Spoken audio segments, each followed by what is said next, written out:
নবীজি বলেন, কুল্লু আমাল ইবনি আদম ইউদাফুল হাসানাতু বিআশরি আমসালিহা ইলা 700 দিফিন। قال الله تعالى إلا الصوم فإنه لي وأنا أجزي به। রাসূলুল্লাহ সাল্লাল্লাহু আলাইহি সাল্লাম বলেন, আদম সন্তান যত আমল করে তার আমলের বদলা 10 থেকে 700 গুণ পর্যন্ত বৃদ্ধি করা হয়। আল্লাহ বলেন রোজা ছাড়া। কি ছাড়া? মানে রোজার সওয়াব 10 থেকে 700 এমন না। রোজার সওয়াব 10 থেকে 700 এমন না।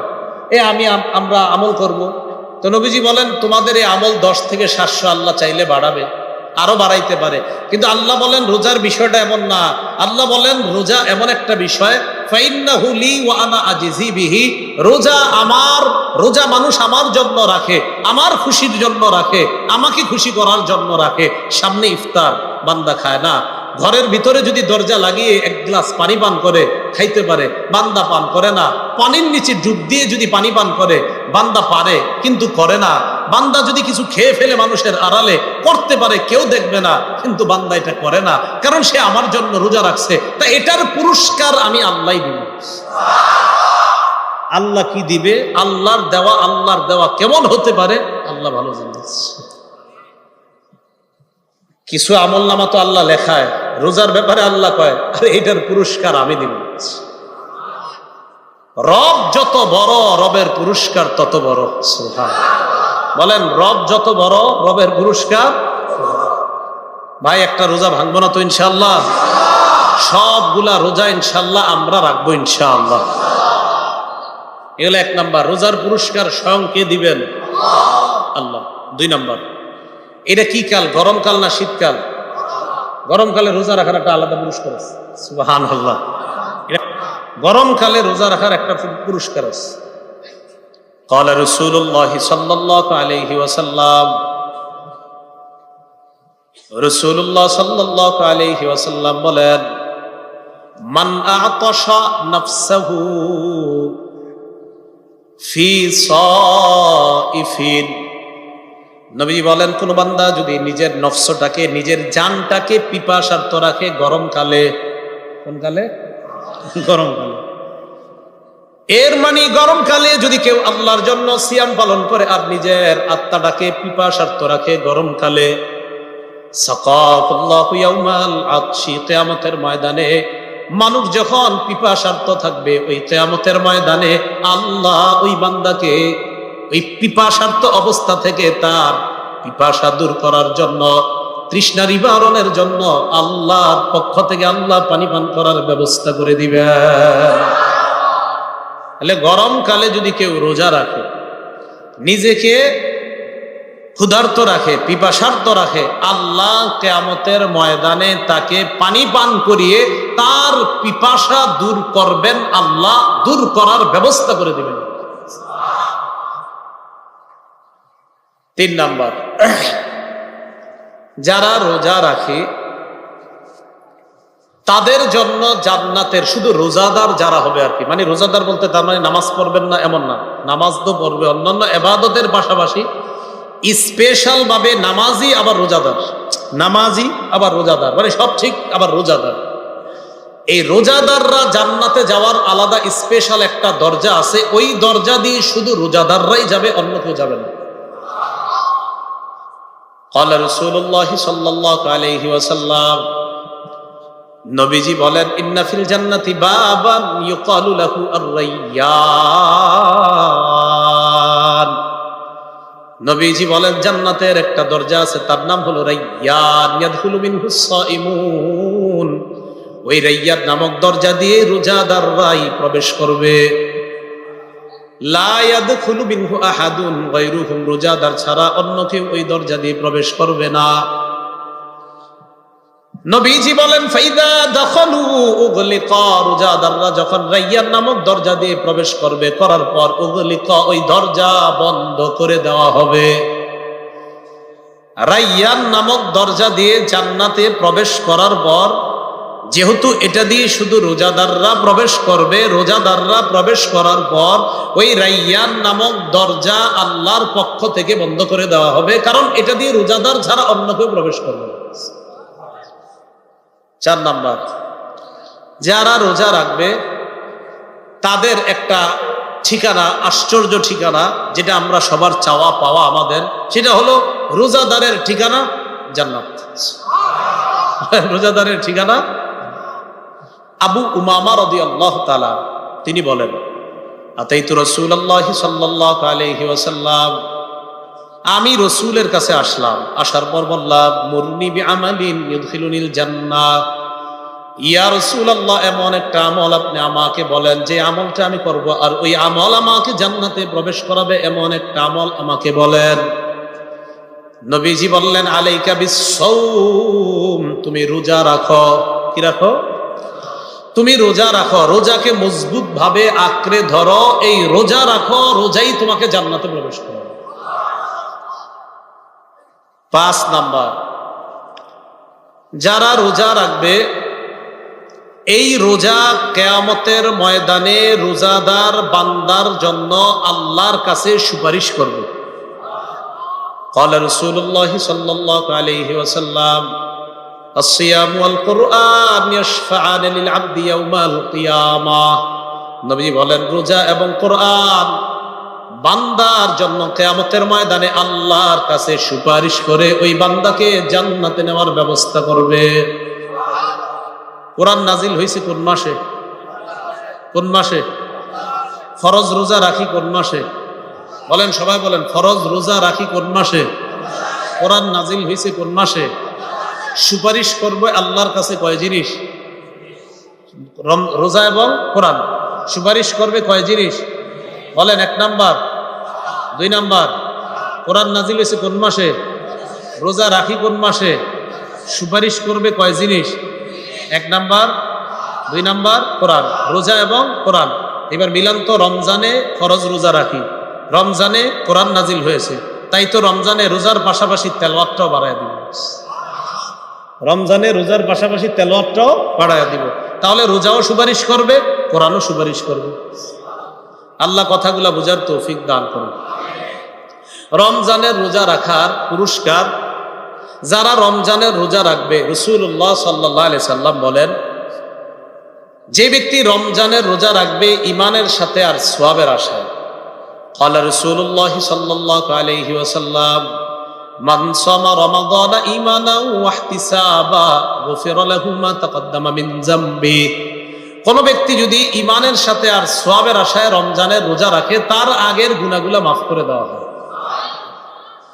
রমজানের রোজা আপনি সারাদিন রাখলেন, এই রোজা কিয়ামতের ময়দানে জাহান্নাম থেকে বাঁচানোর জন্য ঢাল হবে আপনার জন্য। قال رسول الله صلى الله عليه وسلم الصيام جنة, রমজানের রোজা হলো ঢাল, ইয়াস্তাজিন্নু বিহাল আব্দু মিনান নার, এই ঢালের মাধ্যমে কিয়ামতের ময়দানে রোজাদার জাহান্নামের আগুন থেকে নিজেকে রক্ষা করবে রোজা নামক ঢালের মাধ্যমে। তো সারাদিন আপনারা রোজা রাখলেন, রোজা রাখার পর এরপর সারাদিন রোজা রেখে আমরা বিকালবেলা একটা কাজের মাধ্যমে আমাদের রোজাটাকে আমরা শেষ করি। সেই রোজাটার নাম কি? সেই আমলটার নাম কি? ইফতার। বলেন, এটার নাম কি?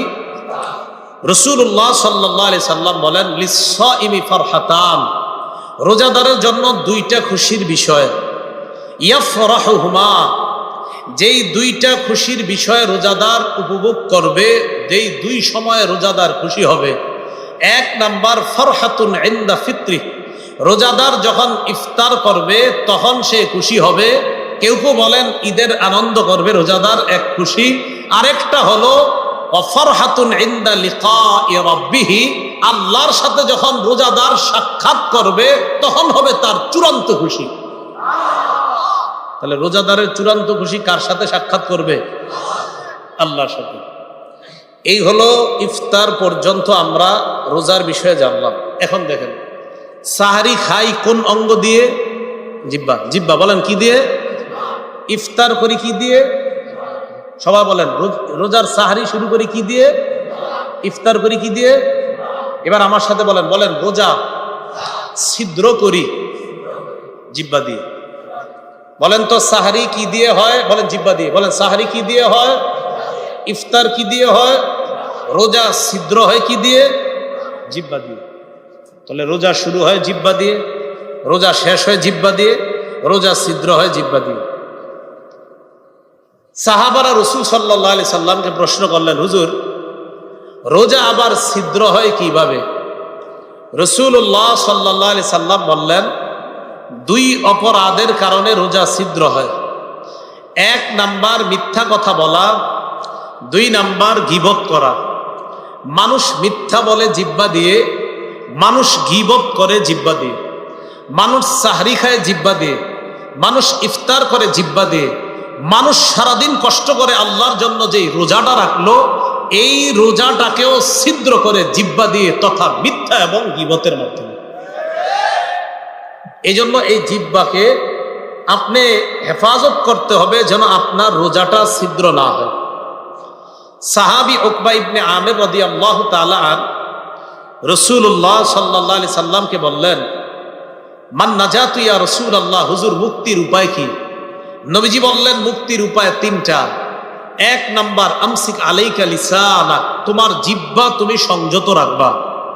দুই নাম্বার ওয়ালিয়াসআকা বাইতুক, তোমার ঘর যেন তোমার জন্য প্রশস্ত হয়।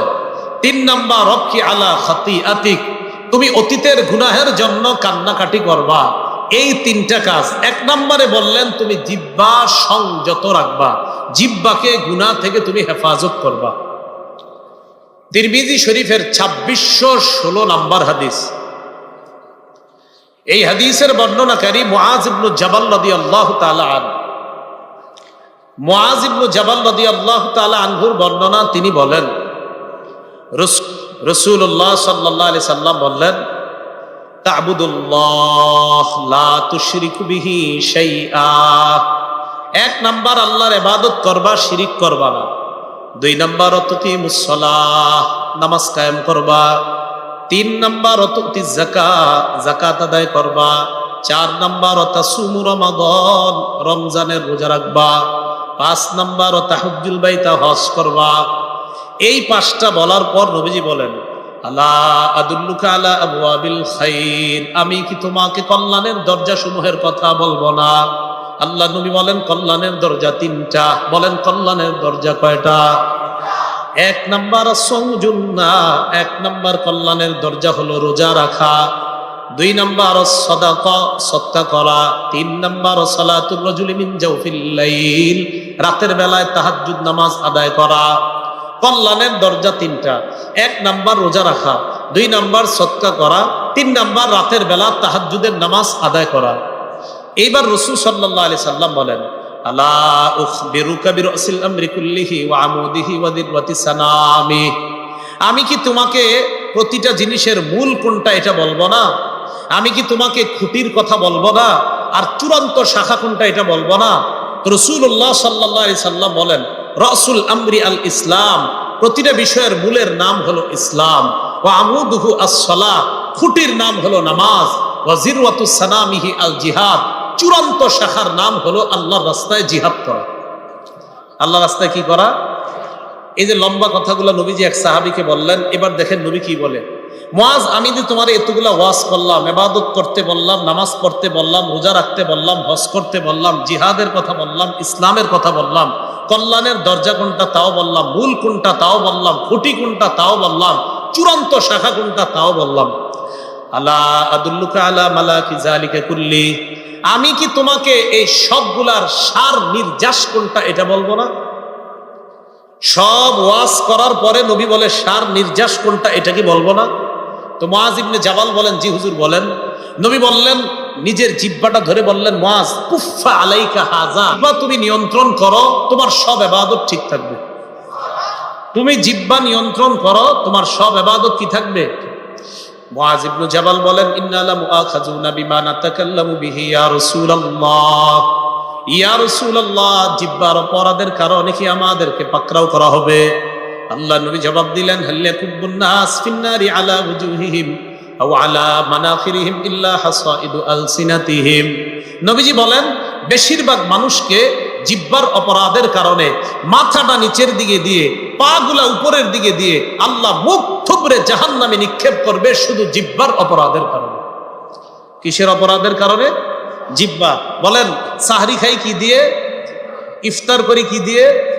রোজা ছিদ্র করি কি দিয়ে? জিহ্বা দিয়ে। এজন্য জিহ্বার অপরাধে বেশিরভাগ মানুষ জাহান্নামে যায়। জিহ্বার অপরাধে মানুষ যে রোজা জাহান্নাম থেকে বাঁচার ঢাল, এই ঢালকে ছিদ্র করে। অতএব এই রমজানের একটা রোজাও আমরা ছিদ্র করব না ইনশাআল্লাহ। তারাবি কয় রাকাত পড়ব? ঝগড়া সহ না ঝগড়া ছাড়া? তারাবির নামাজের মতভেদের নিরসনের কয়টা উপায় জেনেছিলাম? দুইটা। প্রথম রাত থেকেই আমরা আর ঝগড়া করব না, তারাবির সালাত আদায় করব, রমজানের দিনের বেলা আমরা রোজা রাখবো। কোরআন সুন্নাহর আলোকে আমাদের জীবন যেন আমরা আলোকিত করতে পারি। আল্লাহ আমাদেরকে তৌফিক দান করেন।